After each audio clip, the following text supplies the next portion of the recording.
Mes propos m'amènent en des temps bien éloignés de l'actualité. Pourtant, ce qui s'est passé le vendredi 13 novembre implique très directement le texte dont je tente de comprendre l'histoire. Mes pensées vont aux victimes des attaques et ma conviction que plus que jamais il est nécessaire de comprendre et de bien comprendre l'histoire, même si elle est lointaine, pour mieux saisir les évolutions ultérieures. Cette conviction reste entière. Je vais aujourd'hui vous inviter à une réflexion un petit peu austère, dans la mesure où le sujet qui m'occupe croise également l'actualité, une actualité un peu plus lointaine, mais qui nous invite à nous poser sérieusement des questions sur la méthode à suivre. L'été dernier, vous avez tous vu d'une manière ou d'une autre sur Internet, dans vos journaux, dans des revues, cette nouvelle sensationnelle, la datation par des méthodes scientifiques d'un fragment pris sur un feuillet conservé dans une bibliothèque de Tübingen. L'année dernière, c'était de Birmingham, pardonnez-moi. L'année dernière, c'était de Tübingen dont il s'agissait, une datation qui là aussi avait suscité beaucoup d'agitation, même si elle restait un peu en deçà de ce qui s'est passé cet été. La direction de la bibliothèque de Birmingham a relâché ces résultats de manière, à mon sens, un peu légère, dans la mesure où il manquait sans doute un certain recul pour apprécier les résultats qui étaient mis à la disposition d'un plus large public sans lui expliquer exactement de quoi il s'agissait. Le laboratoire à qui avait été confié l'échantillon de parchemin avait conclu que ce dernier, donc le parchemin, c'est toujours ce qu'on date, le parchemin pouvait être daté entre 568 et 645.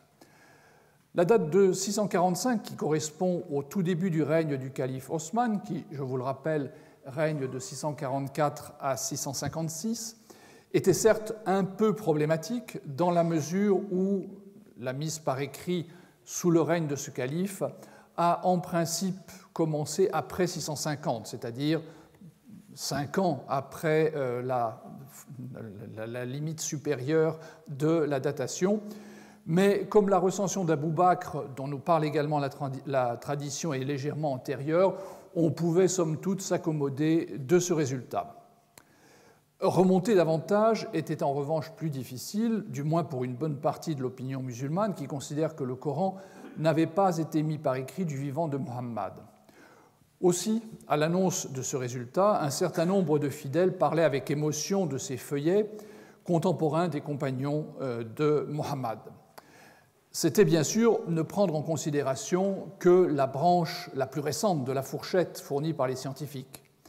D'autres commentateurs, bien vite, exploitaient le résultat de manière plus cohérente en prenant en considération toute la période couverte et on concluait que les feuillets avaient donc pu, ça n'est pas sûr, mais enfin avaient pu être mis par écrit avant Muhammad et ainsi remettaient en cause l'histoire bien admise de l'islam.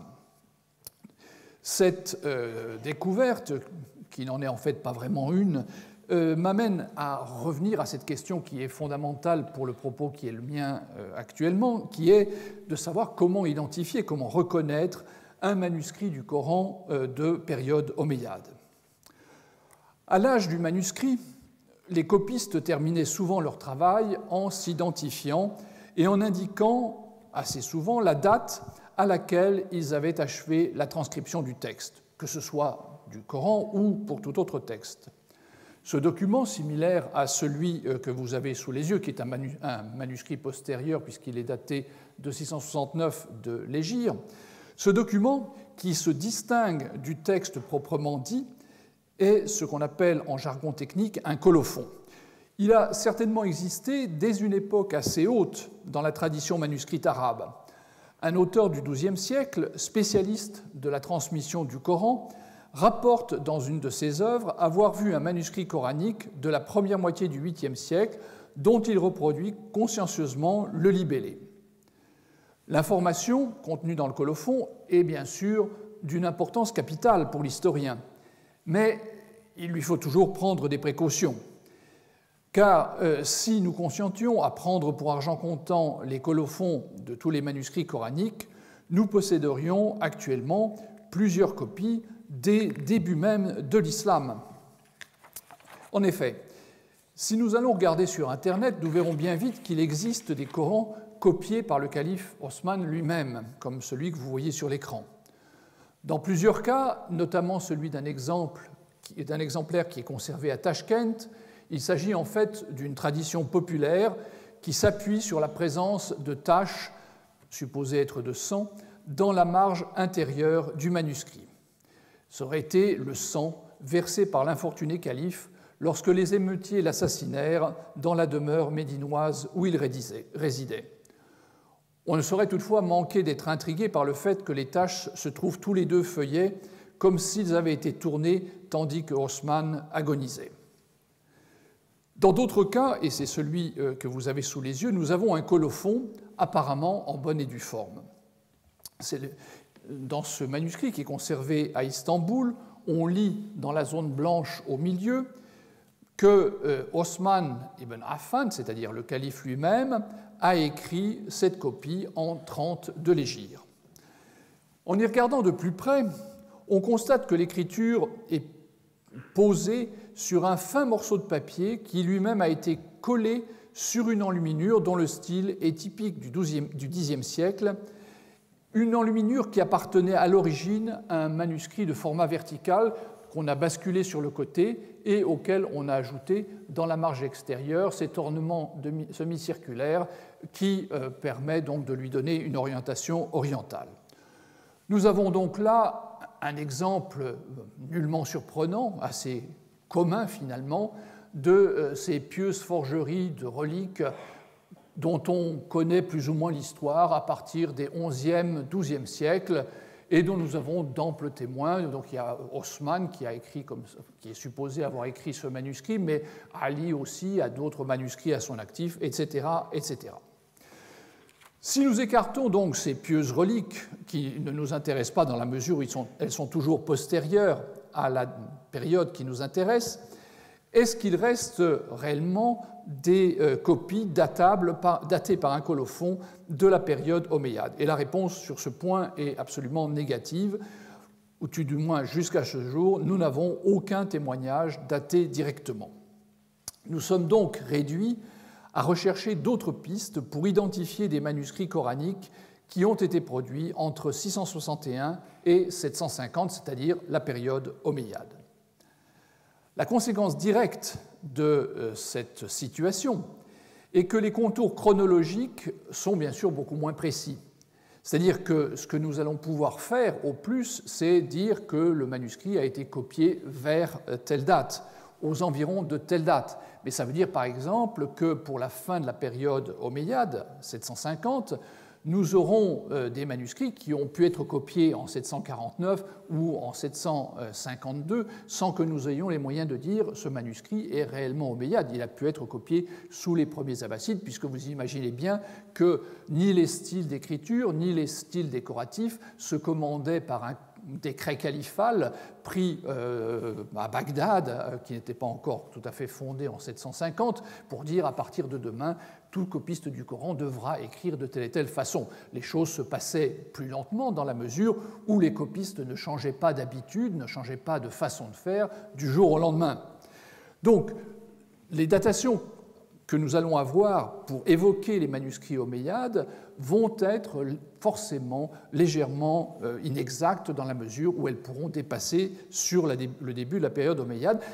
Elles pourront également dépasser dans l'autre sens. Je suis actuellement bien incapable de vous dire si un manuscrit a été copié en 659 sous le règne de Ali ou en 662 sous le règne de Muawiyah. Les choses sont beaucoup plus floues. La première approche à laquelle on peut penser pour répondre à ce problème d'identification par la date est celle de la paléographie. Cette science des écritures anciennes comporte deux volets, l'un étant de nature pratique et visant à donner les moyens de déchiffrer des textes écrits à la main avec des formes de lettres différentes de celles que nous connaissons. Ce qui nous arrive, par exemple, si nous avons devant nous un texte écrit en écriture gothique, par exemple, où il faut vraiment un effort considérable pour arriver à déchiffrer, d'autant plus que les copistes à cette époque utilisaient nombre d'abréviations qui, là encore, demandaient un savoir véritablement technique. L'autre volet de la paléographie est de nature davantage historique et a pour objet de dater les documents qui ne comportent pas d'indication directe de date par référence à des manuscrits de même style qui, eux, ont une date.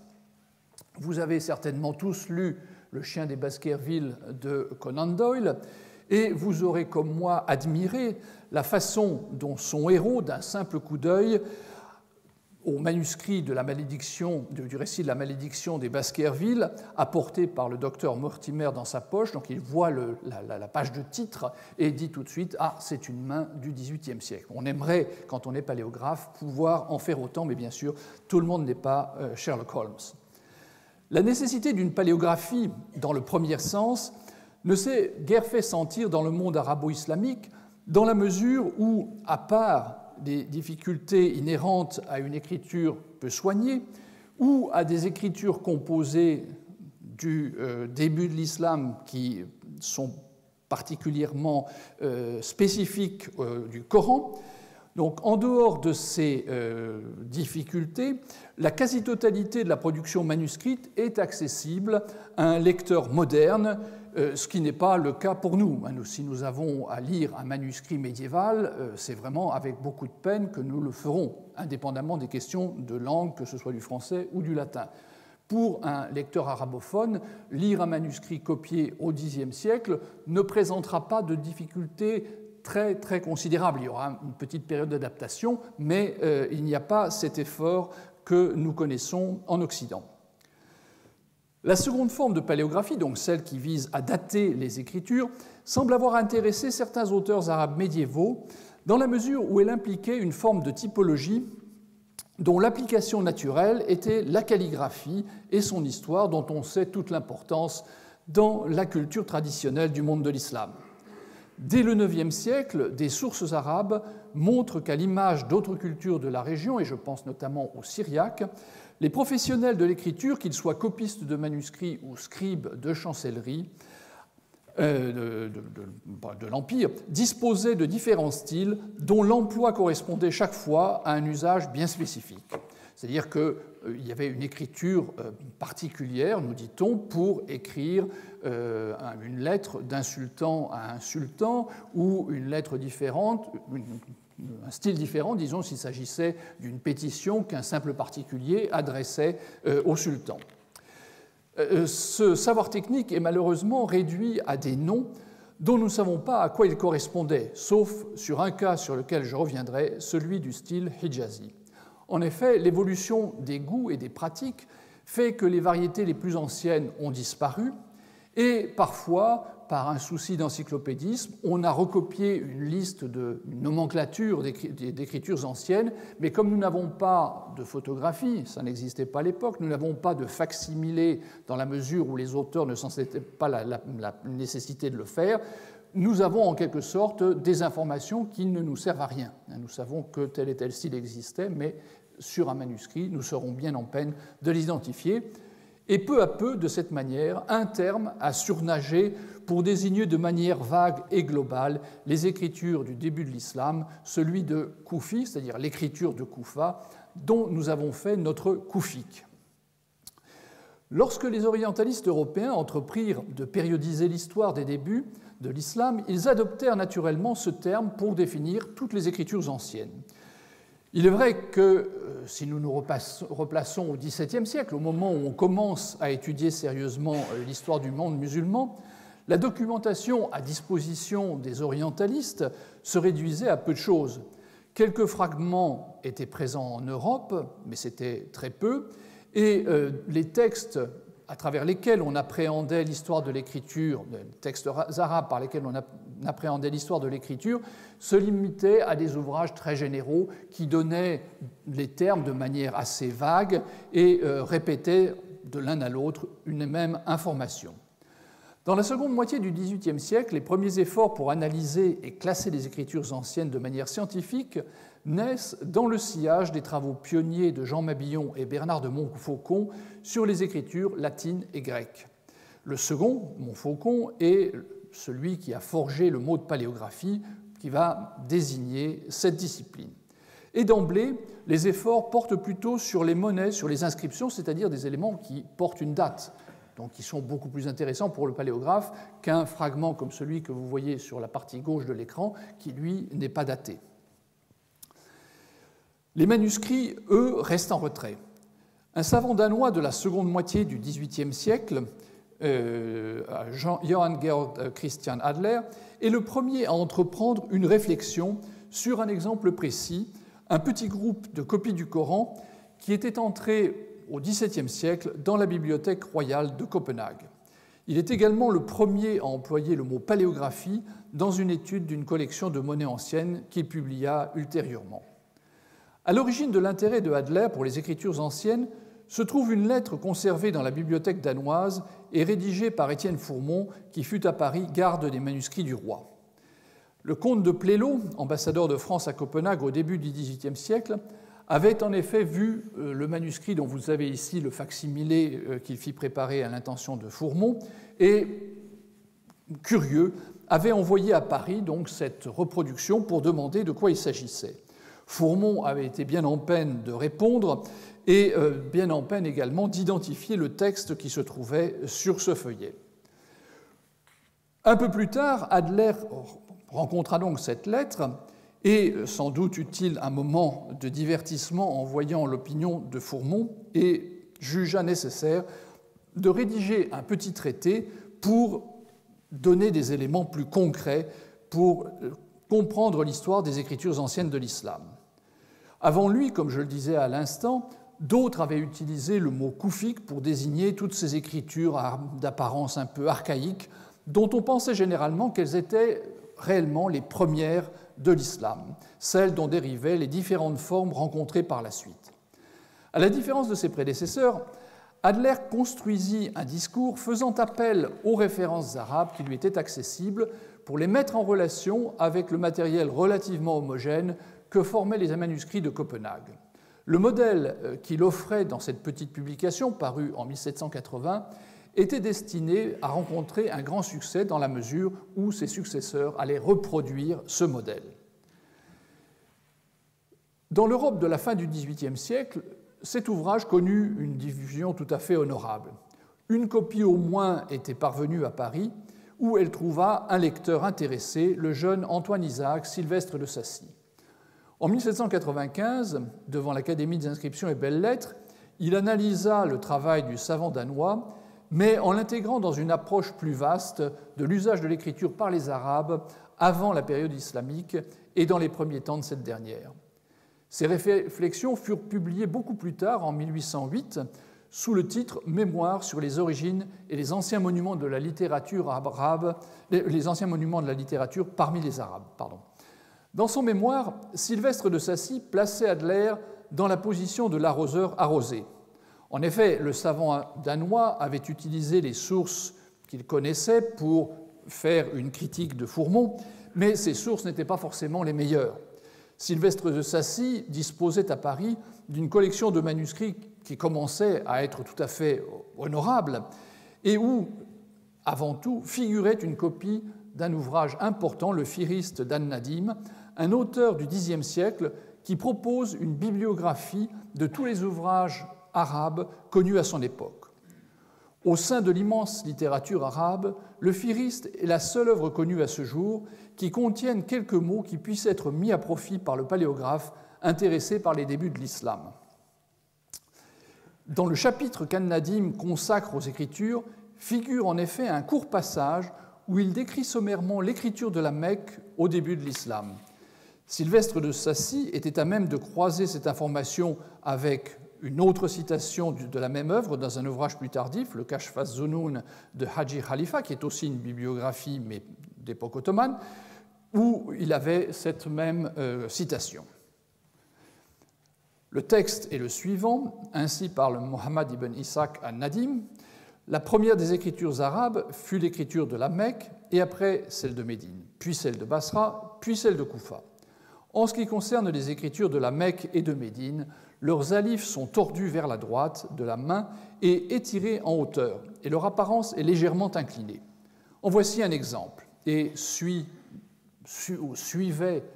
dans le manuscrit la basmala, c'est-à-dire la formule par laquelle commencent les sourates et tout texte littéraire, qui devait être sans doute destiné à montrer aux lecteurs de l'époque à quoi ressemblait cette écriture. Malheureusement, cet élément s'est perdu dans la transmission du texte.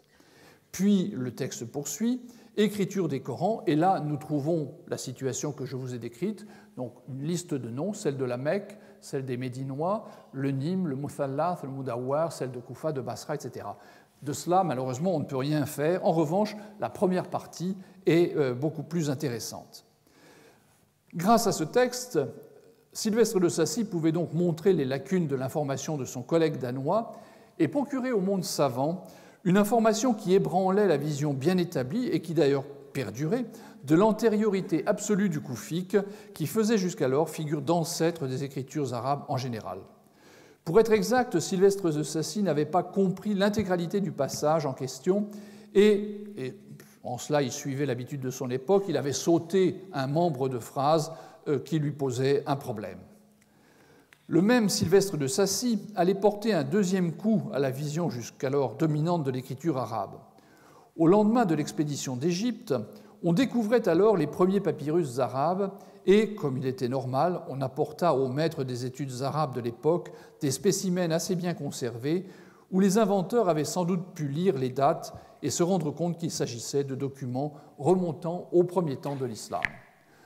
Dans la publication qu'il fit de ces documents dans le journal asiatique, Sylvestre de Sacy soulignait que cette découverte remettait en cause la chronologie acceptée de l'évolution de l'écriture arabe et notamment la fameuse filiation de koufique à toutes les écritures ultérieures. Dans cette histoire, qui ressemble par moments à un roman policier, il est un point qui reste mystérieux. J'y insiste parce que cette discipline a été jusqu'à présent, jusqu'à une date récente, le fil directeur de tous ceux qui ont travaillé sur les fragments coraniques anciens. Lorsqu'il publia en 1808 son mémoire dont il avait donné lecture en 1795, Sylvestre de Sacy avait pu avoir accès à des données capitales pour son argumentation. Et nous croisons ici la figure de Jean-Joseph Marcel, imprimeur et arabisant, qui fit partie de l'expédition d'Égypte et en rapporta une belle collection de manuscrits, dont de nombreux fragments coraniques qui sont actuellement conservés à la Bibliothèque nationale de Russie à Saint-Pétersbourg. Cette collection contenait une variété d'écritures qui montrait pour la première fois en Europe quelle avait pu être la fécondité de cette période en matière de style. Sylvestre de Sacy eut-il l'occasion de voir cette collection? Lui-même n'en dit absolument rien. Il serait pourtant bien étonnant que Marcel, qui, en tant que directeur de l'imprimerie impériale, a publié la Chrestomatie arabe et la grammaire de Sylvestre de Sacy, n'ait pas invité le grand homme à voir ces fragments. D'un autre côté, le royaliste convaincu qu'était Sylvestre de Sacy ne pouvait qu'éprouver de l'antipathie pour l'ancien révolutionnaire devenu fervent bonapartiste. Pourtant, les commentaires très éclairés de Sylvestre de Sacy sur le koufique supposent indéniablement qu'il avait pu constater des visu les problèmes méthodologiques que posait cette dénomination.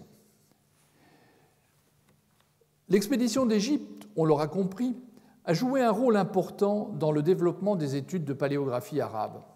Sylvestre de Sacy a eu entre les mains des papyrus du 1er siècle et a probablement vu la collection de Jean-Joseph Marcel. En fait, on pourrait presque parler d'une école française dans ce domaine, une école qui malheureusement n'a pas réussi à faire entendre sa voix dans le débat scientifique du XIXe siècle. Certes, les articles de Sylvestre de Sacy sur les papyrus ont eu un impact, mais son mémoire n'a pas connu la même fortune et de fait, il est très peu cité par la suite. Et ceux, ses disciples ou non, qui marchaient sur ses traces n'ont pas eu beaucoup plus de succès, ce qui a eu pour effet de reculer le moment où une méthodologie fondée sur l'observation des témoignages réels s'est finalement substituée à celle qui reposait sur l'exploitation des textes. Les deux premiers collectionneurs de fragments coraniques anciens, Marcel dont je viens de parler et Jean-Louis Asselin de Cherville, indiquaient dans leurs écrits qu'ils avaient le projet de réaliser une paléographie arabe. Nous ignorons ce que Marcel pouvait écrire sur la paléographie.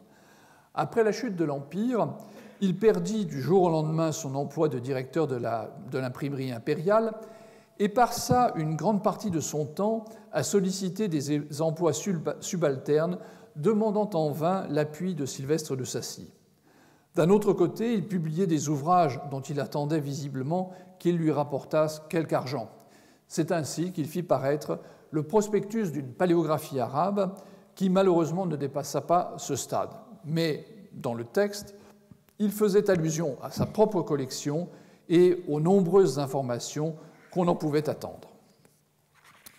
De son côté, Asselin de Cherville, l'autre collectionneur, est un spécimen similaire à Marcel de ce point de vue-là. Il était venu relativement tard aux études orientales, fut l'élève de Sylvestre de Sacy, avant de faire carrière comme drogman et vice-consul au Caire à partir de 1806.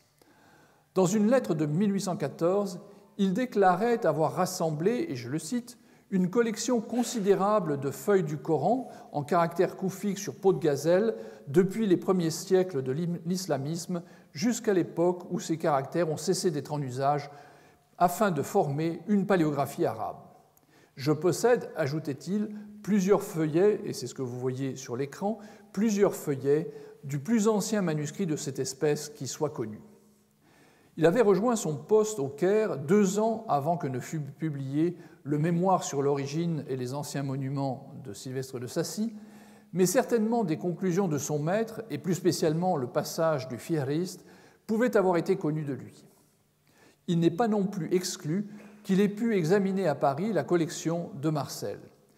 En tout état de cause, une connaissance plus fine de l'histoire de l'écriture arabe que celle que présentait Adler en 1780 circulait donc dans des milieux orientalistes français.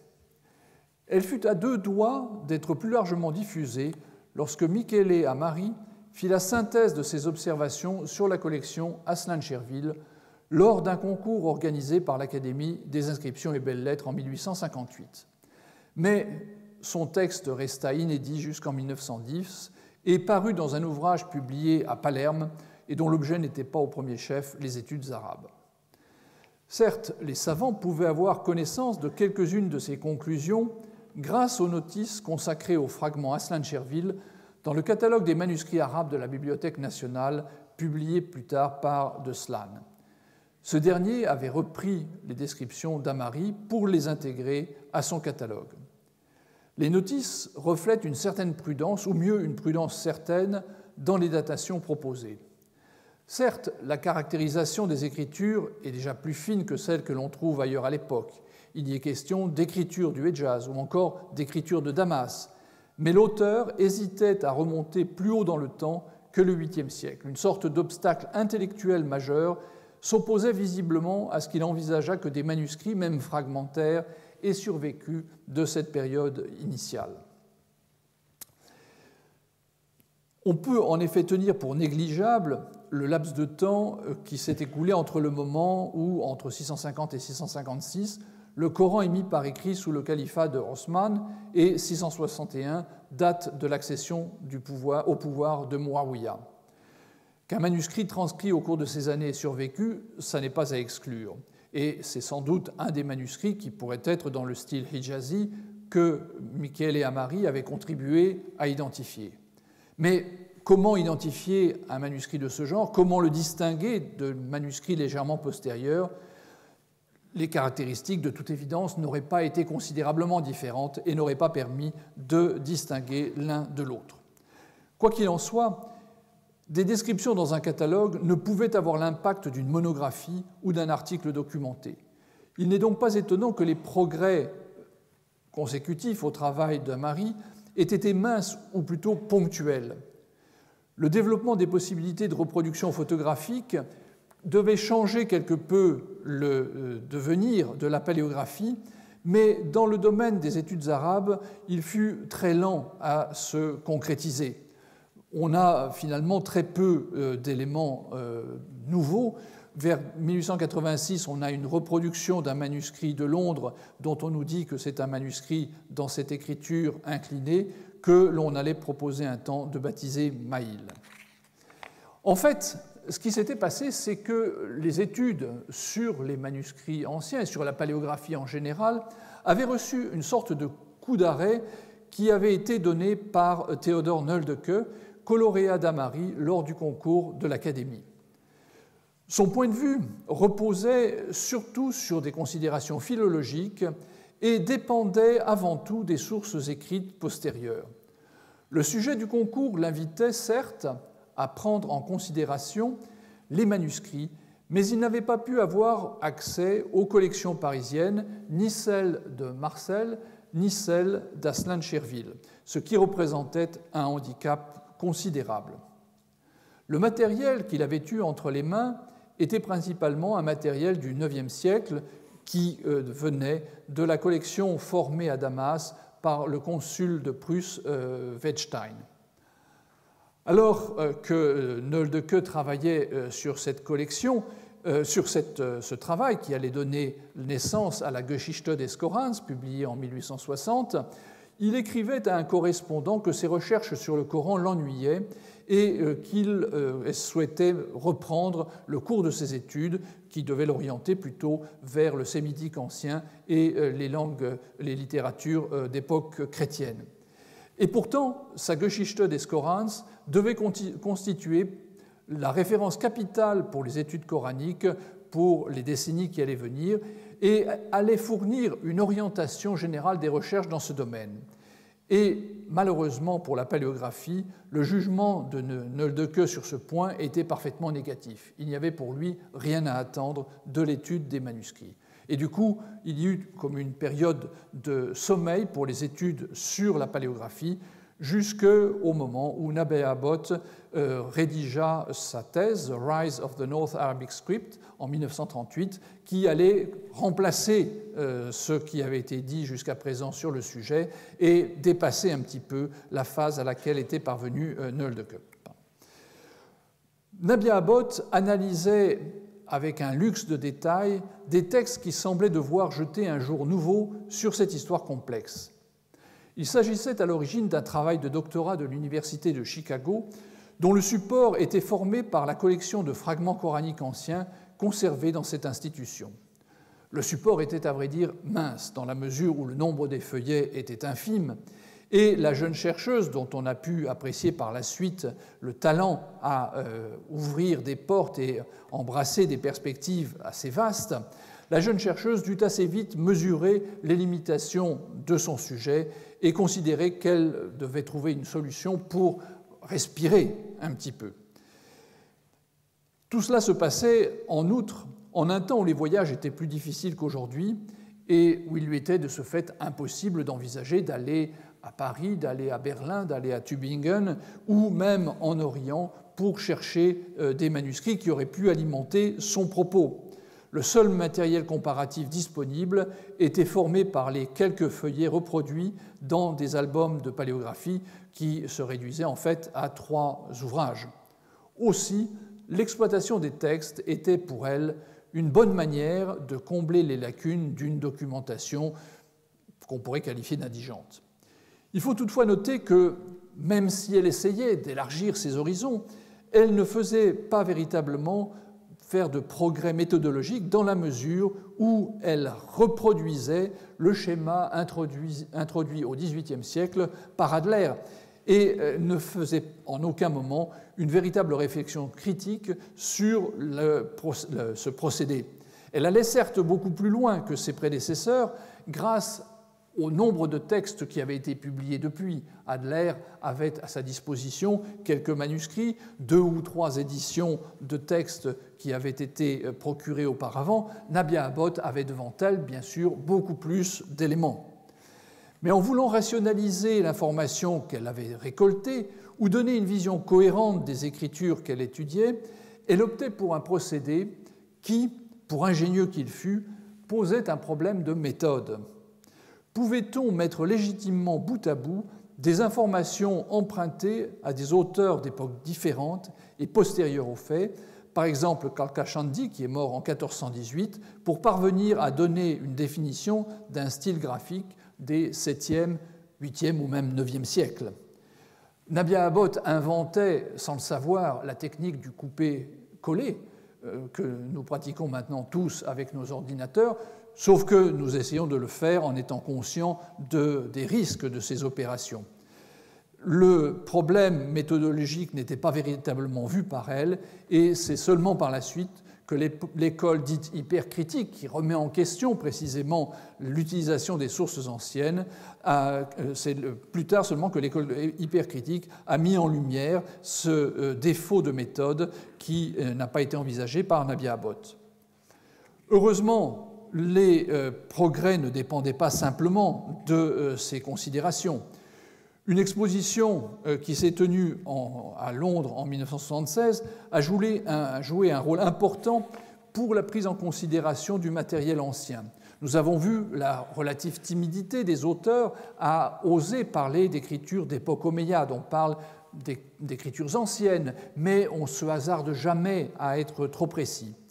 Les commissaires de cette exposition, Martin Links et Yassine Safavi, avaient eu une chance extraordinaire en obtenant du gouvernement tunisien le prêt d'un nombre relativement élevé de fragments de Kérouan.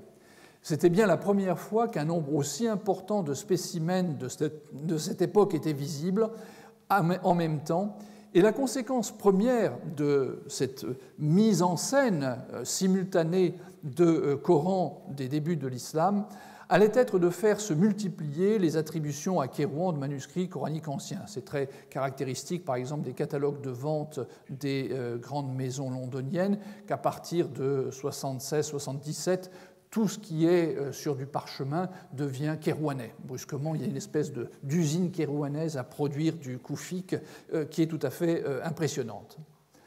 La diversité des styles allait commencer à être perçue de manière aussi plus précise, un point qui était sans doute plus important que le précédent, une perception qui, pour le moment, jusqu'au moment de cette exposition, avait été bridée par le fait qu'on ne voyait jamais autant de manuscrits à la fois. Et même à Copenhague, où il y avait ces 3 manuscrits qui avaient été reproduits, comme ils se ressemblaient beaucoup, même s'ils ne venaient pas du même atelier, l'impression c'était que c'était relativement homogène. Brusquement, on se rendait compte que finalement, il y avait une certaine variété dont on ne savait d'ailleurs pas tout à fait quoi faire. Malheureusement, le matériel exposé venait de Kérouan, malheureusement de manière toute relative. Ce que je veux dire par là, c'est que Kérouan est relativement tardif par rapport à des villes comme Foustat, comme Damas ou comme Sanaa. C'est une création postérieure qui, certes, existe à l'époque omeyyade, mais à la fin de la période omeyyade. Donc, on n'avait pas la possibilité d'y avoir beaucoup de manuscrits de la période ancienne. Certes, dans l'exposition, il y avait le manuscrit de Londres qui a longtemps été présenté comme le plus ancien Coran, le manuscrit oriental de 1165, mais il était en quelque sorte isolé à l'intérieur d'un lot de manuscrits qui était plutôt du IXe siècle. Pour cette raison, l'exposition fut une nouvelle rencontre manquée, puisque le seul manuscrit omeyyade de Kérouan n'avait pas été identifié à l'époque et ne vint pas à Londres, ce qui fait qu'on ne se rendit pas compte de cette existence d'une spécificité dans la production omeyyade. Dans le catalogue des manuscrits coraniques de la Bibliothèque nationale, publié en 1983, le problème de la datation était abordé avec prudence par votre serviteur. J'observais en effet les règles qui s'imposent aux paléographes, à savoir constituer des séries de documents et tirer de chacune d'elles les dates qu'elle contient pour permettre de dater l'ensemble. Mais comme bien sûr aucun manuscrit n'avait de date, je me trouvais là aussi me heurter à cette espèce de cercle vicieux qui fait qu'on n'avait pas de date de manuscrit daté pour dater le reste, et on pouvait donc simplement espérer faire de la typologie.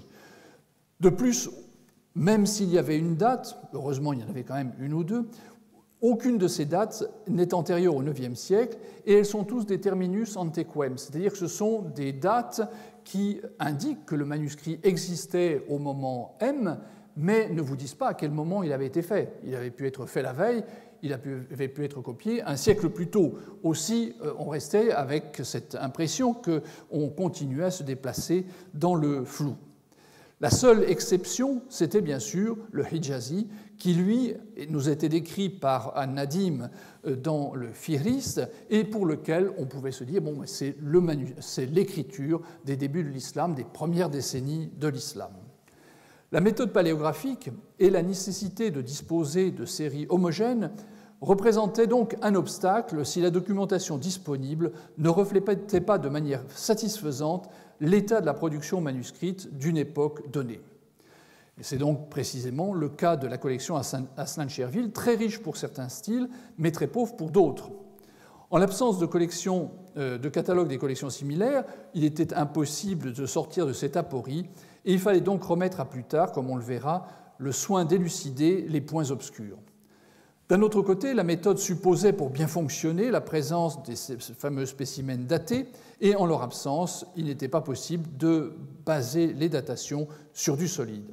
Et enfin, c'est un problème mineur, mais le caractère un peu austère de cette méthode de la paléographie et la nécessité qu'elle impliquait d'entrer dans des systèmes de typologie assez fins et un petit peu abstraits explique qu'un certain nombre de chercheurs, notamment les historiens de l'art, hésitaient à s'engager dans cette piste. Je leur jette la pierre, c'est vrai, mais c'est à eux que l'on doit pourtant d'avoir identifié pour la première fois un manuscrit omeyyade. Jusqu'à une date récente, l'histoire de l'art avait montré un intérêt que je dirais limité pour les manuscrits autres que ceux qui comportaient des peintures. Dans l'art islamique, et ça vous avez sans doute une certaine familiarité avec ce genre de publication, l'histoire de l'art aime beaucoup les manuscrits persans qui sont ornés de peintures. En revanche, la tradition arabe, où on a au plus des enluminures, leur paraît moins intéressante. Pour la période qui va des débuts de l'islam jusqu'au Xe ou XIe siècle, où pour le coup nous n'avons pas du tout de peinture, les références des historiens de l'art se limitaient à quelques exemples de calligraphie ancienne, toutes koufiques entre guillemets, et une pincée d'enluminure privée de contexte. À la suite de la découverte du dépôt de manuscrits de Sanaa en 1973, vous voyez ici une photo de la Grande Mosquée, le travail de restauration de ces fragments débuta sous la responsabilité d'une équipe allemande. En théorie, la publication des résultats leur était réservée, le travail étant réparti équitablement entre un spécialiste du texte, Gerd Puin, et un historien de l'art, Hans-Caspar von Bothmer, chacun devant s'occuper de son domaine de compétences. Mais assez rapidement, le bruit se répandit que les fragments de parchemin yéménites contenaient des pièces très importantes et des visiteurs vinrent de manière informelle ou officielle s'enquérir de la nature et de la qualité des trouvailles. C'est ainsi que les autorités koweïtiennes eurent connaissance de certaines belles pièces et obtinrent le prêt d'un petit nombre de feuillets pour l'exposition dont vous voyez ici la couverture du catalogue qui fut montée à Koweït en 1985. Pour préparer le catalogue, malgré les prérogatives de von Bothmer, une spécialiste américaine d'art musulman, Marilyn Jenkins, vint travailler à Sanaa et rédigea donc les notices et l'introduction du catalogue. Dans ce catalogue, elle consacra un espace important aux manuscrits qui a fait depuis le tour du monde, ce manuscrit absolument somptueux, qui est sans doute la pièce la plus spectaculaire de l'ensemble. C'est la moitié droite de la double page initiale de ce Coran, enfin pas tout à fait double page, puisqu'il y a une enluminure on verra dans un instant qui se trouvait devant, mais le manuscrit s'ouvrait sur une double page d'enluminure avec deux bâtiments représentés dont on a beaucoup discuté et que l'on reconnaît généralement pour être des mosquées, probablement ici une représentation un petit peu théorique de la grande mosquée de Damas et de l'autre côté une reproduction de ce qui pourrait être la grande mosquée de Médine. Marilyn Jenkins, qui ne put pas présenter cette page précisément, mais une autre moins importante, nota les similitudes extraordinaires qui existaient entre les enluminures de cette copie du Coran et l'art omeyyade tel qu'on le connaissait à l'époque. Pratiquement simultanément, von Bothmer, stimulé par la mise sur pied de cette exposition, se dépêchait de terminer une publication où il étudiait de manière beaucoup plus détaillée le même manuscrit et arrivait, comme Marine Jenkins, à une datation d'époque omeyyade. Et pour la première fois, on mettait sur le devant de la scène le fait que l'on avait des manuscrits de la période omeyyade, ce qui était vraiment un tabou qui était brisé. Même si dans les années qui suivirent, certaines réserves furent parfois exprimées sur l'attribution chronologique, en fait, jamais elle n'a été très très sérieusement combattue. Et c'est par ce biais, donc, très tardivement et par un côté où on ne l'attendait pas, que s'est introduite l'idée que des manuscrits omeyyades avaient été conservés. Les philologues, quant à eux, sont restés largement en dehors de ce débat, et ce pour une raison assez simple. En l'absence d'une publication des spécimens anciens datés, ils n'ont pas de matériel sur lequel travailler. Si on se réfère au seul ouvrage où il est un petit peu question de la langue et de l'orthographe des manuscrits anciens, je pense à l'introduction au Coran de Régis Blacher, on constate que finalement les informations se réduisaient à très peu de choses. Donc, de ce fait, n'ayant pas de matériel sur lequel travailler, les philologues restaient dans leur coin. Depuis un peu plus d'une décennie, les progrès accomplis dans le domaine de la datation par la méthode du carbone 14 a permis d'appliquer aux manuscrits cette technique. Ici, vous voyez donc un document qui maintenant fait figure d'antiquité que l'on a vu passer l'année dernière, le prélèvement d'un fragment du manuscrit de Tübingen qui, jusqu'à la datation de celui de Birmingham, faisait figure de plus anciens manuscrits du monde, comme vous voyez dans la partie supérieure de l'écran. La méthode du carbone 14 a beaucoup évolué et la quantité de matières premières nécessaires pour faire une datation s'est réduite de manière drastique, de telle manière qu'il est possible de travailler avec des échantillons de parchemin qui font quelques millimètres carrés à peine. On peut donc, de ce fait, envisager de découper un infime morceau de parchemin d'un feuillet sans endommager ce dernier de manière intolérable. La technique reste destructive, c'est-à-dire que l'échantillon que l'on a prélevé est transformé en gaz, ce qui exclut donc de le remettre en place après usage. Une fois que c'est fait, il n'y a plus rien à en tirer. Mais on conserve le gaz et on peut le remesurer. Vous verrez que dans un instant, c'est parfois très utile. Le carbone 14 est donc entré dans le domaine de l'étude des manuscrits et change nécessairement la façon d'aborder la question de la datation des fragments anciens, donc ceux de la période qui nous intéresse. Une première analyse qui est restée un peu inaperçue a été faite sur le superbe Coran de Sanaa dont je viens de vous parler, donc voilà un autre spécimen d'enluminure. Le résultat a été publié en 1999 de manière un peu imprécise, puisque seule la fourchette chronologique était indiquée, et celle-ci couvrait une période s'étendant de 657 à 690, c'est-à-dire disons, les débuts de la période omeyyade. Mais dans la publication, Hans Caspar von Bothmer, puisque c'est lui qui a publié ce résultat, indiquait que la datation qu'il retenait quant à lui en tant qu'historien de l'art était plutôt dans les années 710-715, sous le règne d'Al-Walid Ier. L'interprétation de l'historien de l'art se fondait sur des arguments de nature codicologique, mais surtout se fondait sur l'histoire de l'art.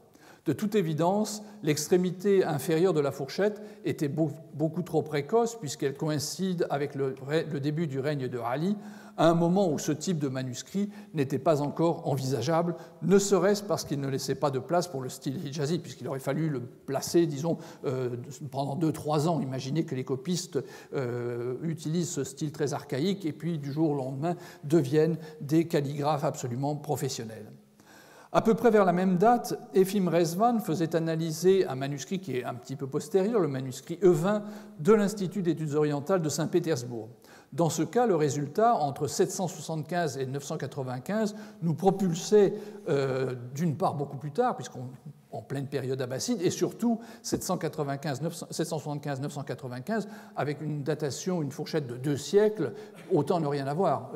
On savait de toute façon que ce manuscrit était ancien et le résultat du carbone 14 n'apportait pas grand-chose.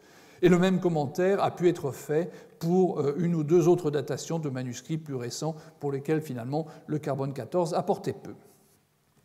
Il me semblait important, pour commencer à employer efficacement cette méthode dans nos recherches sur les Corans anciens, de dater un fragment provenant d'un manuscrit possédant déjà une datation incontestable, en d'autres termes, un colophon. Or, je vous l'ai dit au début, il n'existe pas de manuscrit coranique daté de manière précise pour la période ancienne. Il faut attendre le Xe siècle pour avoir un colophon d'un manuscrit coranique. Jusqu'à ce moment, les dates sont associées à des manuscrits qui sont soit des actes de dépôt de l'exemplaire en faveur d'une institution religieuse, généralement une mosquée, ou une date de naissance, de décès d'un possesseur, porté par un possesseur du manuscrit. De fait, il fallait se tourner vers une autre situation. Kérouan offrait le lieu idéal pour tester la méthode. Nous avons à Kérouan un ensemble de manuscrits qui ont été offerts à la Grande Mosquée au début du XIe siècle. Et longtemps, ce manuscrit et 3 autres qui appartiennent à peu près au même type d'écriture étaient employés comme un argument pour démontrer l'archaïsme et le conservatisme des milieux kérouanais qui, en plein XIe siècle, auraient continué à utiliser des écritures qui étaient à la mode au IXe siècle. Cette explication m'avait toujours paru un peu hâtive et grâce à un concours de circonstances très heureux, je pus obtenir des fragments de parchemin venant de ces manuscrits. Et le résultat a été très clair. Les copies n'étaient pas du XIe siècle, mais largement antérieures et permettaient de soutenir qu'ils avaient été copiés probablement au IXe siècle, même si certaines des datations au carbone 14 nous amènent même au 8e siècle. Malheureusement, il n'y avait pas de manuscrit plus ancien de la période pour lequel je pouvais obtenir un échantillon. Je me tournais donc vers ce manuscrit, un manuscrit célèbre qui est également du XIe siècle, le Coran dit de la nourrice, qui a été réalisé à Kérouan en 1020 par un certain Ali ibn Ahmad al-Warraq, qui nous dit tout ce qu'il a fait. Il a copié le texte, il a assuré l'ajout de la vocalisation, il l'a enluminé, il l'a relié. Bref, on a un ensemble d'informations absolument uniques pour ce manuscrit. Et grâce à un fragment de parchemin qui en provenait, j'ai pu faire une datation dans un laboratoire français. Le résultat brut a permis de calculer une fourchette, comme vous le voyez, allant de 871 à 986, avec une probabilité de 95%. Le laboratoire proposait en outre 3 dates probables pour le manuscrit, rangées selon un ordre décroissant de probabilité. C'est à la ligne inférieure, 937, 895 et 785. La plus récente, 937, la plus proche du colophon du manuscrit, est toutefois séparée de ce dernier par 83 ans. Ce qui veut dire que les résultats du carbone 14 sont sans doute à prendre avec un petit peu de précaution, dans la mesure où, quand nous avons l'information directe, nous nous rendons compte qu'il y a un écart important. Vous me direz, mais on conservait peut-être longtemps le parchemin sous le coude en attendant le jour de l'utiliser. Qui d'entre nous a chez lui une ramette de papier datant de son grand-père qui n'est pas encore utilisée, mais qu'il attend d'utiliser pour écrire à ses petits-enfants? Je ne pense pas que ce soit un cas très rare. En fait, et pour le papier et pour le parchemin, une chose est sûre, c'est qu'on l'utilise généralement dans les 20 années qui suivent. On ne le stocke pas très très longtemps. Donc ça nous amenait à considérer les choses avec un œil critique. Dans d'autres cas, les datations sont même carrément impossibles. Voilà le fameux palimpseste dont je reparlerai par la suite, et voilà le résultat d'une série d'analyses. Pour le palimpseste, il a été daté aux États-Unis dans un premier temps, avec une échelle, une fourchette allant de 578 à 669. Vous voyez donc que le manuscrit de Birmingham n'a rien apporté de très sensationnel, puisqu'on avait déjà ces dates pour des manuscrits qui ont été datés il y a de ça 5 ou 6 ans. Un laboratoire français a donné des résultats encore plus étonnants. C'est ce qui apparaît à la hauteur du mot France. J'ai reproduit les deux premières datations, entre 543 et 643, une deuxième datation encore plus audacieuse entre 433 et 599, là c'est carrément pré-islamique, et une troisième que je n'ai pas reproduite parce que là bon, c'était un petit peu plus audacieux encore, entre 388 et 535. Donc si on voulait faire du scandale, on aurait pu le faire avec ce manuscrit. Il s'agit de toute évidence de résultats aberrants, et un laboratoire suisse a repris la dernière date que j'ai mentionnée, entre 388 et 535, et est arrivé à un résultat entre 595 et 650, c'est celui qui vous est indiqué à la hauteur de correction, ou un autre laboratoire, 565-660, c'est la deuxième ligne de cette fourchette, donc de cette ligne correction. Dans le cadre du projet Coranica, nous avons fait réaliser d'autres mesures afin de tester la méthode, mais également pour réfléchir sur l'exploitation des résultats. Pour ma part, je vois un aspect positif qui est de nous donner une chronologie absolue des manuscrits.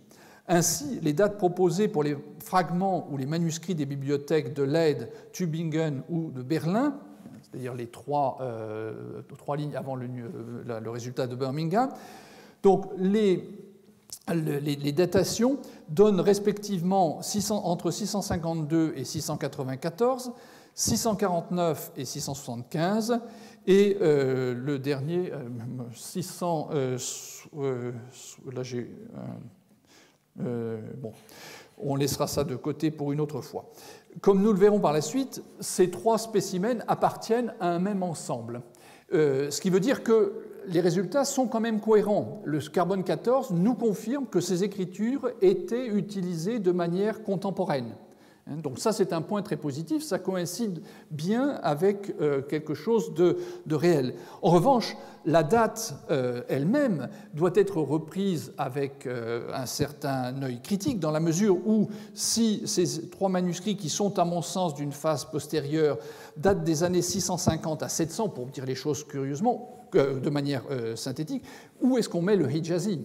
On n'a plus de place pour le mettre. Donc il y a sans doute un problème dans l'analyse de ces résultats. Et les fourchettes définies par la méthode 14 sont sans doute beaucoup trop hautes dans le temps et doivent être globalement rajeunies, peut-être d'un demi-siècle au moins. L'épisode de Birmingham, dont j'ai fait figurer les résultats dans la partie inférieure, vous montre bien que finalement ils n'ont pas apporté quelque chose de révolutionnaire, simplement personne n'avait prêté attention à cela et personne n'avait pensé à en faire, disons, l'objet médiatique que c'est devenu.